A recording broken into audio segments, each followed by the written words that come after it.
బులెటిన్లో మరో breaking news చూస్తున్నాం. వైసీపీ అధినేత జగన్మోహన్ రెడ్డి పల్నాడు జిల్లా వినుకొండ వెళ్తున్నారు.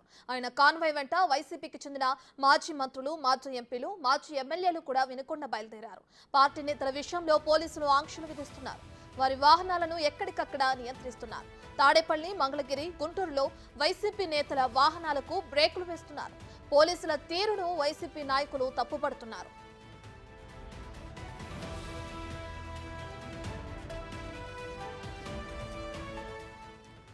ఇక వైసీపీ అధినేత జగన్మోహన్ రెడ్డి పల్నాడు జిల్లా వినుకొండ వెళ్తున్నారు. అయితే దానికి సంబంధించి ఆయన పార్టీ నేతలు, కార్యకర్తలు కూడా వెళ్తున్న క్రమంలో పోలీసులకు ఎక్కడికక్కడ నిర్బంధిస్తున్నారు.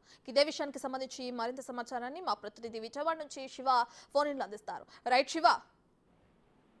మొత్తం మీద చూసుకుంటే కనుక మాజీ ముఖ్యమంత్రి జగన్మోహన్ రెడ్డి వినుకొండ, పల్నాడు జిల్లా వినుకొండ వెళ్తున్నారు. నిన్న జరిగిన హత్య కేసుకు సంబంధించి కూడా స్వయంగా అక్కడికి వెళ్లి బాధిత కుటుంబాన్ని పరామర్శించి తాము అండగా ఉన్నామని చెప్పి ఒక సందేశాన్ని ఇచ్చేందుకు మాజీ ముఖ్యమంత్రి, వైఎస్ఆర్సీపీ అధినేత వినుకొండ బయలుదేరి వెళ్లారు. అయితే బయలుదేరి వెళ్లే క్రమంలో కూడా వినుకొండ వెళ్తున్న సమయంలో కూడా పోలీసులు పూర్తి స్థాయిలో ఆంక్షలు అయితే కొనసాగిస్తున్న పరిస్థితి కనిపిస్తా ఉంది. పలు చోట్ల ఏదైతే ప్రధానంగా మంగళగిరి, తాడేపల్లి, గుంటూరు నగరాల్లో కూడా అనేక మంది మాజీ మంత్రులు, మాజీ ఎమ్మెల్యేలు, ఎమ్మెల్సీలు, మాజీ నేతలంతా కూడా వరుసగా జగన్మోహన్ రెడ్డి కాన్వాయ్ వెనక వెళ్లే ప్రయత్నం చేస్తున్నారు. అయితే పోలీసులు మాత్రం వారిని అందరినీ కూడా అడ్డుకునే ప్రయత్నం, ఎందుకంటే ప్రస్తుతం వినుకొండలో 144 సెక్షన్ పూర్తి స్థాయిలో అమల్లో ఉన్న నేపథ్యంలో కూడా పోలీసులు లిమిటెడ్ గానే వెళ్లాలని చెప్పి కూడా పోలీసులు అయితే ఒక స్పష్టమైన సందేశాన్ని ఇస్తున్న పరిస్థితి కనిపిస్తుంది. అయితే ఇన్నాళ్ళు బుల్లెట్ ప్రూఫ్ వాహనాన్ని ఉన్న దానికి సంబంధించి కూడా ప్రస్తుతం బుల్లెట్ ప్రూఫ్ వాహనం కొంత టెక్నికల్ గా ఇబ్బందికరంగా మారడంతో కూడా ప్రభుత్వం కేటాయించిన వాహనాన్ని అక్కడే వదిలేసి జగన్ తన ప్రైవేటు వాహనంలో కూడా వినుకొండ బయలుదేరి వెళ్లారు. మరొక వైపు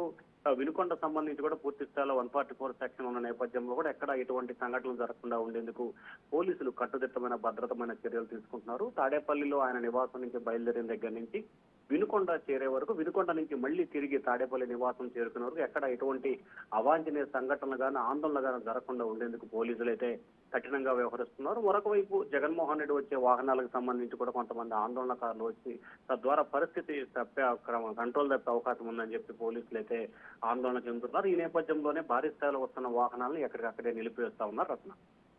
రైట్, థ్యాంక్ యూ శివ.